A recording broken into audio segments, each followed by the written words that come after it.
ഒരു പെൺകുട്ടിയെ വിവാഹം കഴിച്ചു കൊടുക്കൽ ഒരു പിതാവിന്റെ ബാധ്യതയാണെന്ന് എന്റെ ഹബീബ് പറഞ്ഞതുകൊണ്ടോ, അതല്ലെങ്കിൽ ഒരൊറ്റ വാപ്പയിൽ നിന്ന് മക്കളെ കല്യാണം കഴിച്ചു വിടുമായിരുന്നില്ല. എന്റെ അള്ളാഹു പറഞ്ഞത് കൊണ്ട് മാത്രമാണ് നിനക്കെന്നെ മോളെ ഞാൻ തരുന്നത്. അല്ലാതെ എന്റെ വീട്ടിൽ അവൾക്ക് ഭക്ഷണമില്ലാഞ്ഞിട്ടല്ല, അവൾ എന്റെ വീട്ടിൽ അധികപ്പെട്ടായിട്ടല്ല. എന്റെ റബ്ബിന്റെ പൊരുത്തത്തിന് വേണ്ടി ഞാൻ എടുത്ത തീരുമാനമാണത്.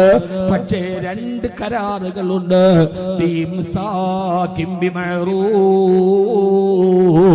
ഒന്നുകില് നിങ്ങളുടെ വ്യത്യസ്തമായൊരു കുടുംബ രീതിയിൽ നിന്ന് എന്റെ മകള് പുതുതായിട്ട് നിന്റെ വീട്ടിൽ വരുമ്പോ എന്റെ മകളുടെ കയ്യിൽ നിന്ന് അഹിതകരമായ അപ്രിയകരമായ നിങ്ങൾക്ക് ഇഷ്ടപ്പെടാത്ത ഏതെങ്കിലും ഒരു സ്വഭാവം എന്റെ മകളുടെ ഭാഗത്ത് നിന്നുണ്ടായാൽ, ഇംസാക്ക് എന്ന് പറഞ്ഞാൽ നോമ്പില്ലെങ്കിലും നോമ്പുള്ളതുപോലെ അഭിനയിക്കുക.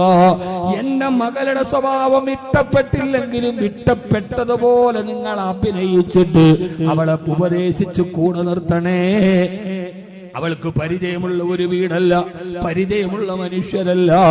എന്റെ പൊന്നുമോളുടെ കയ്യിൽ നിന്ന് എന്തെങ്കിലും വന്നാൽ അത് തിരുത്തി കൊടുക്കണം സ്നേഹത്തോടെ. അതല്ല നിങ്ങൾക്കതിന് കഴിയില്ലെങ്കിൽ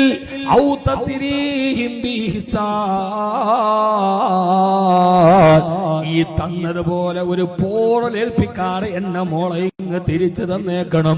അവൾ അടിക്കരുതേ, അവളുടെ മാനത്തെ പിച്ച് ചീന്തരുതേ, അവളെ വ്യക്തിഹത്യ നടത്തരുതേ.